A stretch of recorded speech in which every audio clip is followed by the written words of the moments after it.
Hello again.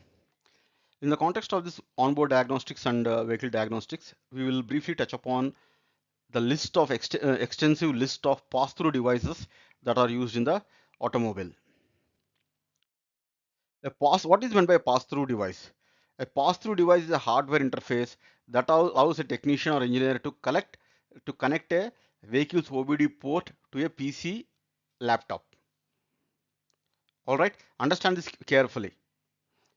To a PC laptop running OEM software for and why do they collect why is it necessary that PC or laptop is connected to the vehicle? First of all, either to program the ECU or flashing the software or diagnostic data access, calibration updates, and it also acts as bridge between vehicle and diagnostic or reprogramming software. All right, so these are the three main applications of a pass-through device. Now coming to SAE J2534 standard overview, SAE J2534, also known as Pass-Through Programming Standard, was developed by Society of Automotive Engineers and mandated by Environmental Protection Agency and CARB for emission related ECUs. So these are the major agencies or regulatory bodies in America which have formulated this SAE J2534 known as pass-through programming standard. And the purpose of the standard is to standardize the communication interface between PC-based OEM software and vehicles onboard ECUs regardless of make or model. All right, so this interoperability or interchangeability or standardization is the very purpose for which this standard is formulated or prepared. Now key features are it supports flashing ECUs with updated calibration file. So any software file can be flashed into an ECU with the help of this pass-through device, and OEM must provide J2534 compliant software to reprogram emission related ECUs, allows independent repair shops and aftermarket tool developers access to ECU programming without needing dealer only tools. Again, the purpose is to empower the end customer. Okay, understand this word, without needing dealer only tools. So even you, with the help of some devices, can understand what exactly is the issue with your vehicle. Now let's see some components of a pass-through system. First is J2534 device or a hardware interface. It connects the vehicle's OBD2 port.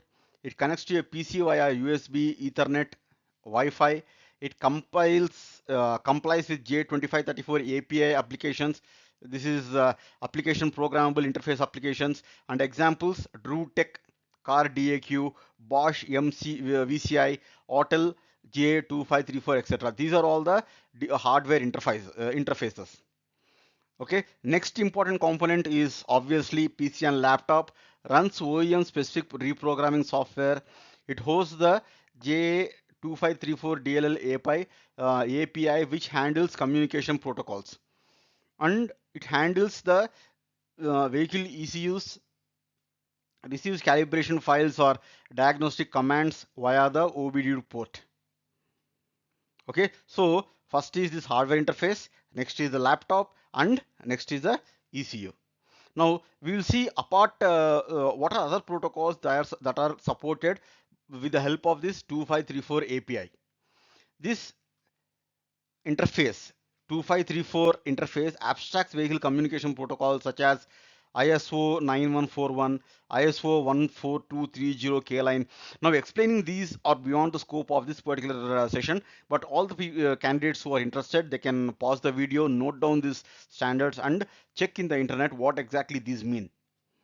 Okay, this each and every standard is an elaborate communication protocol and it has its own specific use case. Now SAE J1850 PWM VPW, this is also one more protocol. CAN ISO 15765, this is a very popular protocol. ISO 11898 raw CAN, FlexRay limited OEM support, and single wire CAN, which is acronymed as SWCAN. Example, it is used for GM vehicles, and also dual wire CAN, acronymed as DW CAN. So these are all various protocols that are supported. Now, how pass-through programming works? In pass-through programming, it connects the J2534 device to the vehicle OBD port. Next, you launch the software, OEM software, whether software is prepared by Ford or GM or Toyota, and every company has its own individual name. For example, Ford has Ford IDS, GM has GM SPS, Toyota has Toyota TechStream, and the software detects the vehicle and the ECU. It downloads the correct calibration file from the OEM server, and this device, the interface device J2534, which I have been repeating several times, it sends the file to the ECU using the required protocol, and after the file is sent, the progress and status are monitored on the PC screen. After a successful programming, a confirmation is shown. Now let's see one small use case, a couple of some of the use cases of this J2534 pass-through devices. First use case is of course ECU flashing, and in ECU flashing you update the firmware in engine, transmission, ABS, and nowadays considering 70 to 80 or even 100 ECUs in a car, there are umpteen number of ECUs in which the software or firmware need or have to be flashed. Next is immobilizer programming, programming new keys in vehicles which is OEM dependent. Next is reading, clearing DTCs, diagnostic trouble codes can be accessed. And considering the emission system updates required by EPA to support updates to emission controls. Now, talking about the custom diagnostics, some OEMs allow advanced diagnostics through J2534. Okay, so what are these advanced diagnostics? Well, that's the scope of this, beyond the scope of this particular session. So I just understand that some futuristic diagnostics also can be transferred to the vehicle with the help of this J2534 pass-through device. Now, what is the advantage of this J2534 device? First is universal compatibility, of course, with multiple OEMs depending on the software. Next, it is because it's a very mature technology, it is very cost effective for independent workshops. I repeat, it's a very mature technology. And next is access to OE level ECU programming with dealer tools.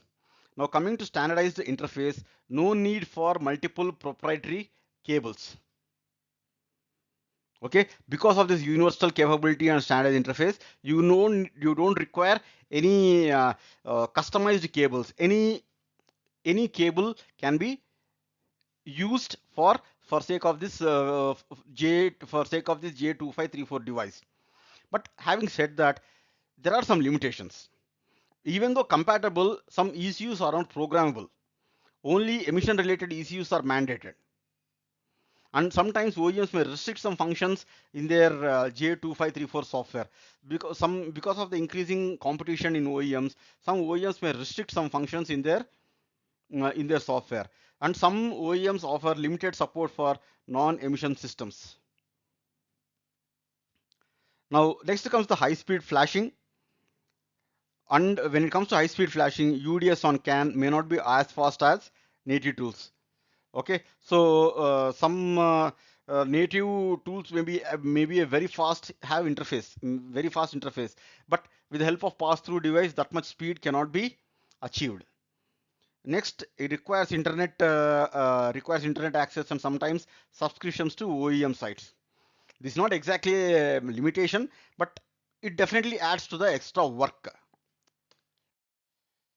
All right. So here is a clear tabular column, a gist or a summary, where and at this point I request all of you to pause the video and see the various softwares that are supported by different OEMs, or say various softwares of the various OEMs that are supported by the JS2534 support. Okay, as you can see, big OEMs like Ford, GM, Toyota, Honda, they have 100% compatibility. And Fiat Chrysler, this this conglomerate has partial compatibility, and BMW, it has limited compatibility, and Mercedes-Benz is also limited or unsupported. Okay, these are the names of the softwares that these OEMs have built, customized for their vehicles. And now, just for sake of a brief history, you can see these are the features like mandated protocol support, easy reflashing use cases. All these things, all these things are supported by J25341 and J25342. All right. So this clearly gives a comparison how this pass-through device has evolved from level 1 to level 2. Okay, so in summary, this pass-through device provides standardized method for flashing, diagnosing, and reprogramming ECUs using PC-based OEM software. They are also essential too for aftermarket repair shops, enabling them to offer dealer-level services. And with support from multiple OEMs and common API interface, they are a key enabler of open access vehicle diagnostics. So hope all of you got a clear-cut idea about the importance and the role and responsibility of the pass-through devices in the diagnostics. Thank you.